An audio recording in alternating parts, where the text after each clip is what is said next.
Hello বন্ধুরা, শুভ দুপুর। চলে আসলাম আজকেও অনেক দিন পর লাঞ্চ মেনু শেয়ার করতে। আসলে আমার শরীরটা একটু খারাপ ছিল, ওই জন্য এতদিন লাঞ্চ মেনু শেয়ার করতে পারিনি।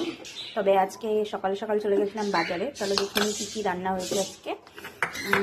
দেখো, এইদিকে প্রথমেই দেখাই ভাত, গরম গরম ভাত।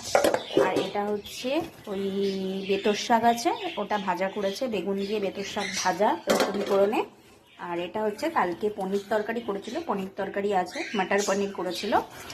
আর এইদিকে চলো দেখে নিই, এইদিকে হচ্ছে এই যে ছোট ছোট সেই ডঙ্কুর বেলে, তোমরা কি বলো জানি না, আমরা বলি ডঙ্কুর বেলে। ওটাকে পেঁয়াজ কলি আলু দিয়ে ডঙ্কুর বেলে মাখা মাখা তরকারি করেছে, চচ্চড়ি টাইপের। আর এটা হচ্ছে কাঁচা টমেটো আছে, কাঁচা টমেটো দিয়ে চুনো মাছ, ছোটো ছোটো চুনো মাছ, সেটারও ভাজা করেছে। ব্যাস, এটাই আমাদের লাঞ্চ মেনু। তোমাদের কি কি রান্না হয়েছে জানিও, আর এতদিন পর আমার ভিডিওটি কেমন লাগলো সেটাও জানিও। চলো টাটা।